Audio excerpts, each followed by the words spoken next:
नमस्कार दोस्तों, सुभाष की बात में आपका स्वागत है। दरअसल मेरी अपनी एक कविता है कि बहुत कुछ हो जाता है माँ के होने भर से। माँ का होना ही होता है बहुत कुछ होना। दरअसल हम जब माँ शब्द का उच्चारण करते हैं तो हमको लगता है कि अगर हमारे को कोई चोट लगती है, हमको कोई तकलीफ़ होती है तो हमको पिता से पहले माँ याद आती है और हमें बार बार हम अपनी माँ को स्मरण करते हैं, क्योंकि हमको लगता है कि अगर कोई सबसे सुरक्षित जगह है तो माँ की गोद है या माँ की कोख है। पर यदि वो माँ हत्यारिन हो जाए या वो माँ जो कि उसको लगे कि उसके भीतर इतनी नफरत समा जाए कि वो माँ जो है अपने बच्चे की निर्मम हत्या कर दे, और ऐसी माँ जो कि एक बड़ी कंपनी, जो कंपनी का नाम है माइंडफुल एआई कंपनी की सीईओ हो, तो सूचना सेठ नाम की एक महिला इन दिनों चर्चा में है। उनने अपने 4 साल के बेटे की हत्या की, उन पर आरोप है। हत्या के पीछे की वजह ये बताई जाती है कि बच्चा अपने पिता से ना मिल सके, यानी पति पत्नी के बीच झगड़े और मनमुटाव की बलि बच्चा चढ़ रहा है। अभी हम देखते हैं इधर के दिनों में कि जो दाम्पत्य जीवन में अगर पति पत्नी के बीच कोई तनाव होता है या तलाक हो जाता है या वो अलग हो जाते हैं, तो सबसे ज़्यादा यदि किसी पे असर पड़ता है तो बच्चों पे पड़ता है। मनोवैज्ञानिक कहते हैं कि जो बच्चा बचपन होता है उसकी स्मृतियों में जो चीज़ दर्ज होती है या जो कुछ जिस एनवायरनमेंट में रहता है वो ज़िंदगी उसमें उस तरह की भावनाएं होती है।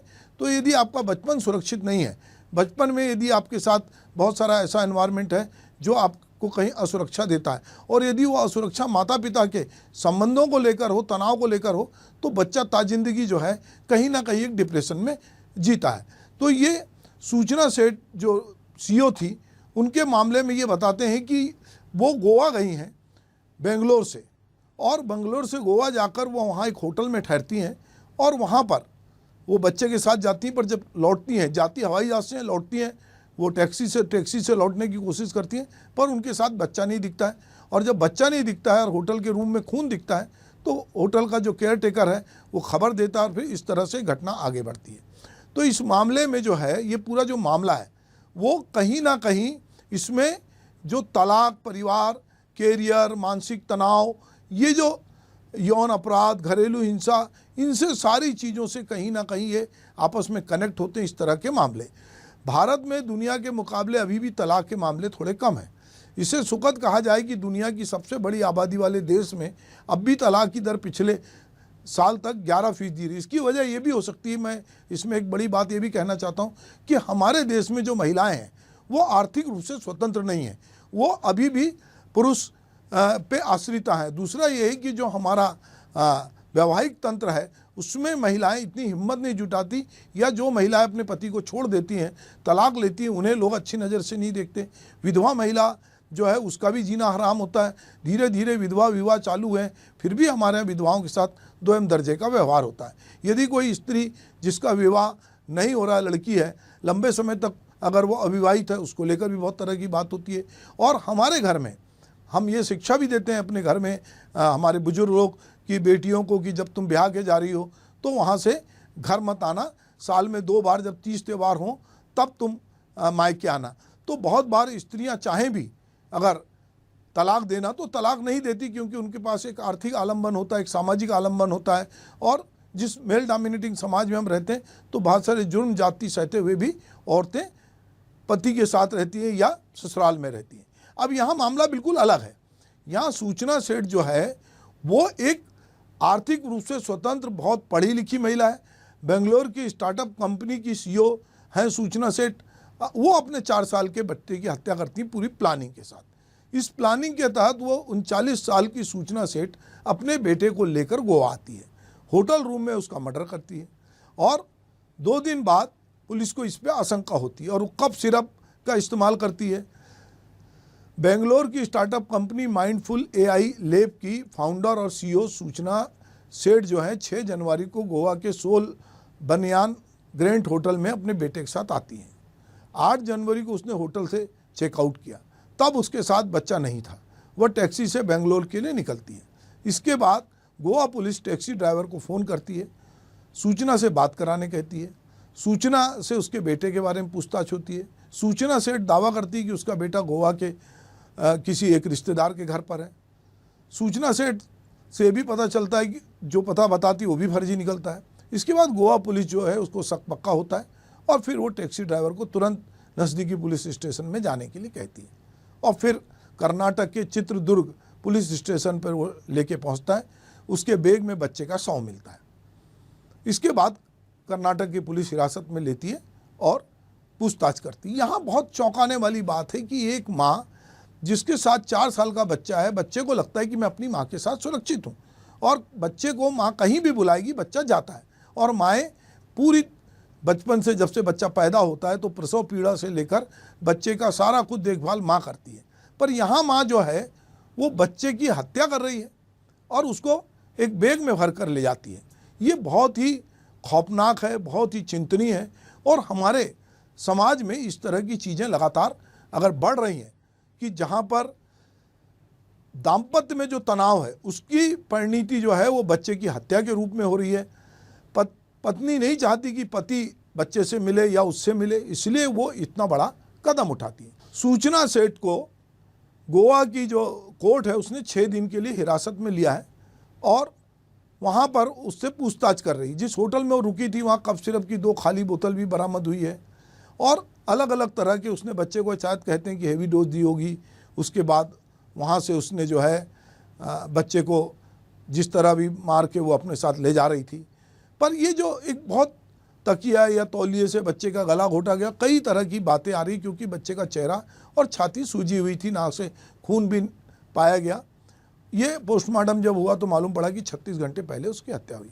सवाल हम इस डिटेलिंग में नहीं जाते कि किस तरह से मारा, क्या किया, पर यह है कि अगर सूचना सेठ जो कि बंगाल मूल की है, बेंगलुरु में रहती है, उसके पति वेंकट रमन केरला के रहने वाले हैं, दोनों ने 2010 में शादी की। वेंकट रमन एक AI डेवलपर हैं। 2019 में सूचना से एक बेटे को जन्म होता है। 2020 में सूचना और उसके पति के बीच अनबन शुरू होती है। इसके बाद 2022 में तलाक की अर्जी लगती है और फिर कोर्ट कहता है कि हर रविवार को पिता जो है बच्चे से मिल सकता है।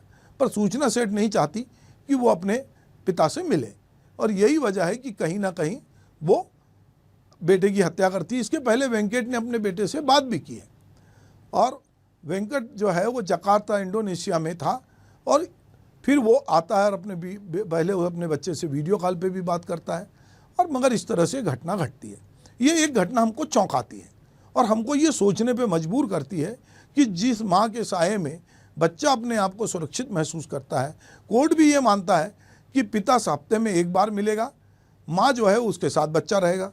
पर जब माँ इस तरह का काम करती है और वो मज़ेदार बात है कि सूचना सेठ AI की एथिक्स लिस्ट में 100 प्रतिभाशाली महिलाओं में शामिल है और वो आर्टिफिशियल इंटेलिजेंस पर जिस तरह काम करती है, डेटा साइंटिस्ट है वो, और वो मतलब उसके पास एक लंबा अनुभव है, एक पढ़ी लिखी महिला है, प्रतिभाशाली महिला है, पर इस तरह की हरकत करती है। तो कहीं ना कहीं ये एक डिप्रेशन का केस है कि एक अवसाद में आदमी क्या क्या सोचता है, पति से बदला लेने के लिए वो क्या क्या काम कर सकती है, इस तरह की चीज़ें उसके दिमाग में हैं और वो इस तरह की चीज़ों को अंजाम देती है। हम देख रहे हैं कि हमारे पूरे समाज में इस समय इस तरह की चीज़ें बढ़ रही हैं। प्रेमी प्रेमिका के बीच में अनबन होती है। प्रेमी जो है वो टुकड़े टुकड़े करके कभी फ्रिज में रख रहा है, कभी कहीं जंगल में फेंक रहा है, कहीं पे वो उस पर तेजाब डाल रहा है, कहीं पे गोली मार रहा है। तो हम ये देख रहे हैं कि हमारे समाज में जिस तरह से एक प्रेम को लेकर, एक स्नेह को लेकर, एक रिलेशनशिप को लेकर जो कुछ बात होनी चाहिए, जो सदियों से माँ बेटे का संबंध है, पिता पुत्र का संबंध है, पति पत्नी का संबंध है, प्रेमी प्रेमिका का संबंध है, भाई बहन का संबंध है, ये सारे संबंधों के बीच जिस तरह का तनाव आया है वो तनाव हमको चौंकाता है। ये बहुत सारी घटना है कि कर्नाटक की एक घटना है जहाँ पे पत्नी ने फ़ोन नहीं उठाया तो पति ने हत्या कर दी। तो उसने 11 दिन पहले बच्चे को जन्म दिया था। अलग अलग तरह की यदि हम घटनाएं देखते हैं, अच्छा इसमें भी पति जो है वो कांस्टेबल था, उसको पत्नी के कैरेक्टर पे शक था। तो अभी हमारे बीच में जब से टेक्नोलॉजी आई है, जब से बहुत सारे लोग फ़ोन के ज़रिए और सोशल मीडिया के ज़रिए कहीं एक दूसरे से जुड़े हुए लगते हैं, वहाँ पर भी संदेह होता है कि ये किससे बात कर रही है या किससे बात कर रहा है। लोग एक दूसरे के मोबाइल चेक करते हैं। हमारे पूरे देश में जब पूरी दुनिया में तलाक के मामले बढ़े हैं तो हम ये कहते हैं कि भारत में इनके मामले कम हैं।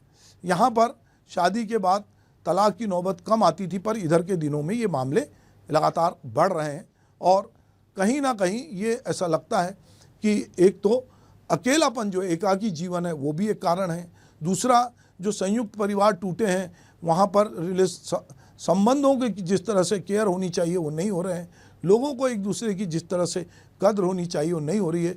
भारत में तलाक की दर जो है 1.1% है, जो हम जैसा कह रहे हैं कि वो कम है, मगर ये तेज़ी से बढ़ रही है और तलाक बढ़े वहाँ तक तो ठीक है, पर यदि ये तलाक या आपसी रिलेशन अगर बच्चों को इस तरह से मतलब उन पे जाति करने लगे, उनकी हत्या करने लगे, उनको प्रताड़ित करने लगे, तो ये बहुत मुझे लगता है कि एक चौंकाने वाली मामला है।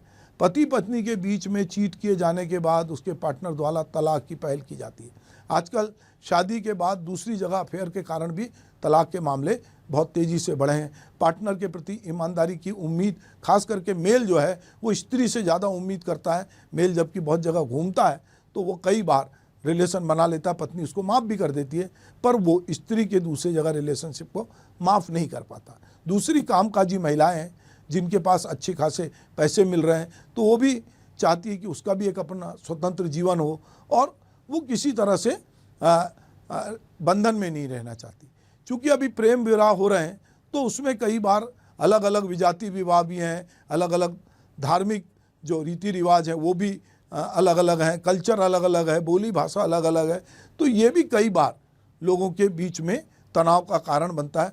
पर मूल रूप से लगता है कि जो प्रेम है उसकी कमी होना जो है वो एक बड़ा कारण है। जो मानसिक व्यवहार है वो भी इस तरह की चीज़ों में वो बहुत मायने रखता है।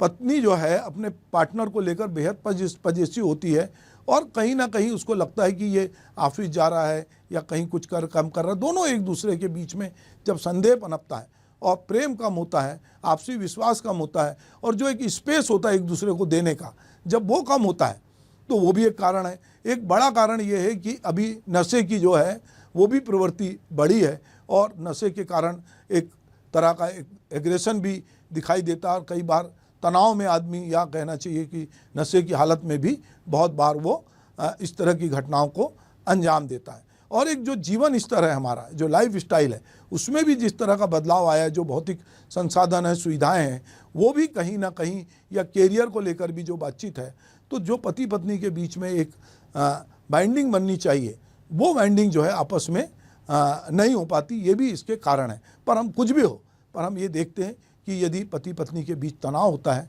तो उसका सीधा असर बच्चों पे पड़ता है और बच्चे जो है सफ़र करते हैं। ये जो घटना है सूचना सेट वाली, वो निश्चित रूप से पूरे समाज को चौंकाती है और माता और बेटे के बीच जो रिलेशनशिप है सदियों से, जो उसको कहीं ना कहीं उसको कलंकित करती है।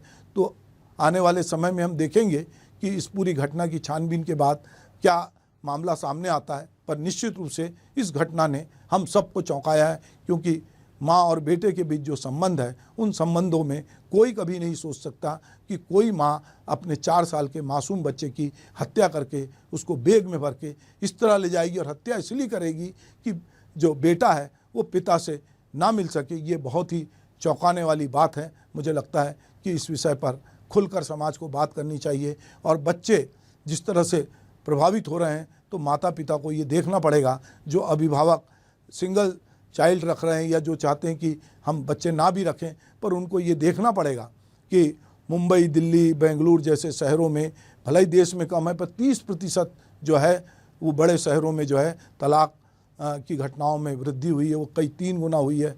तो ये भी समझना पड़ेगा जिन प्रदेशों में, इसमें उत्तर प्रदेश, बिहार, हरियाणा, राजस्थान, इन राज्यों में भी तलाक की घटनाएं बढ़ रही हैं और स्त्रियों पे अत्याचार भी बढ़ रहे हैं। तो एक तरफ स्त्री हिंसा भी बढ़ी है और दूसरी तरफ ये इस तरह की घटनाएं हैं। ये हमारे समाज में हो रहे बदलाव की ओर हमको ध्यान देती है, पर यह बहुत खतरनाक है कि एक माँ अपने बच्चे की इस तरह से हत्या करे। नमस्कार।